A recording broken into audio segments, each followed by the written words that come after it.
I'm Aaron Terry. We're here at Evergold Gallery in the fabulous Tenderloin district of San Francisco. This is my second solo show here.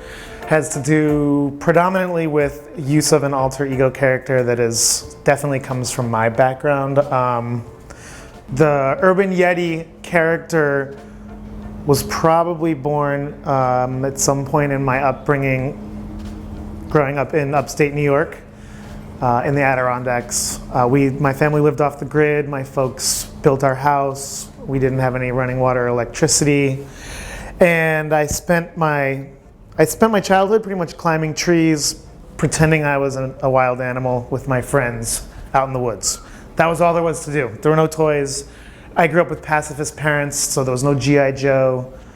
I had C-3PO, and that was about the only semi-violent related toy that I had growing up. So it was up to me to be the characters that I wanted to be, or to play out what I wish I would watch if I had a television. The Urban Yeti character first appeared to me 1995, Halloween, San Francisco, in the Castro, out front of the Orbit Room. It was my first night here in San Francisco, and the first thing I saw coming out onto Market Street was a reenactment of the JFK assassination. And it blew my mind, and it immediately took me back to my love for Halloween, my mom's costumes that she used to make for me for Halloween, and just me taking on these other characters and enjoying being something else out there, wherever it was, in the woods, in the backyard, on the playground, wherever.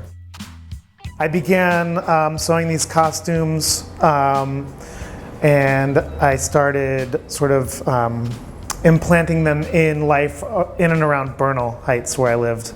Seemed like an ideal place to think about the possibility of there being these very back to nature, woodsy characters running through the city. The Urban Yeti to me is the raccoon you see at night that in the city, riding down Harrison Street at 1 a.m. on your bicycle, and 3 raccoons run out in front of you, and you just are not sure if you really saw it or not. And it's both fear and a strange pleasure at the same time to think that there is something that just isn't playing by the rules of the grid of the city. A lot of the work here has to do with a variety of characters that I made, because I figured there isn't going to be just one. There's got to be a winter coat, a more urban coat, which is the denim Yeti that you'll see perhaps in this footage, a summer coat, brown furred Yeti. Some of them sometimes seem scary, and some of them are totally like, you could never be scared of this thing. It's totally a friendly, comedic monster. And I think that's all how you spin it, though. That's part of this too, is that like you can spin, I'm sure I could spin some of these to be more evil or more foreboding, or they could be these like beautiful, wondrous little tales. You know, like this is a total, you know, like what's going, there's like, what is it like? Am I friends with raccoons coming into the city during the day to like check out San Francisco and get my North Beach strip club on? Or is it like the solitary Yeti that lives out in the woods that, you know, he's the last one or whatever?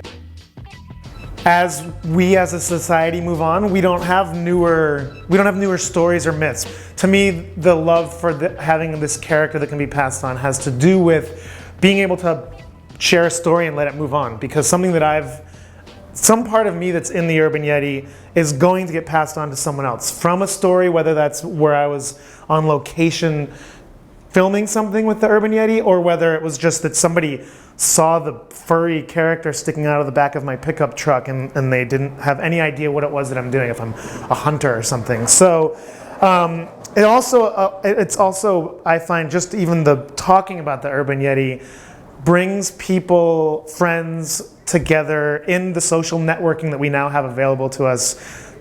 There's constantly things that people send me, like there's Yetis fighting grizzly bears in Russia now, and that's actually made headlines in some newspaper somewhere in the world. And then that someone actually sent that to me and brought that back to me. Some of what I've enjoyed most about sharing the Urban Yeti, or letting go of the Urban Yeti and passing it on to other people, is seeing where they go with it in ways that surprise me. I have someone that sewed a kimono, very traditional kimono, made with matching brown fur that matched the Yeti, which completely, I maybe don't even know how to react to that or what that means. If that's something that actually, the beauty of that is, to me, in my mind, that connects back to the actual original Yeti coming out of Asia, and perhaps this is actually some historical reference, so we've actually gone back in time. Another person took a series of portraits of the Yeti in a Lincoln top hat and had them produced on ceramic plates. So it's almost like maybe the Yeti became, either the Yeti is some weird character from the past that's been commemorated by the mint in the US Mint in Philadelphia, or if it's something out of the future of who we're going to elevate to being political figures or figures of stature. So it plays with social placement of a character that's not real, but now it is real. So it's taking on these other personas that I would have never come up with myself.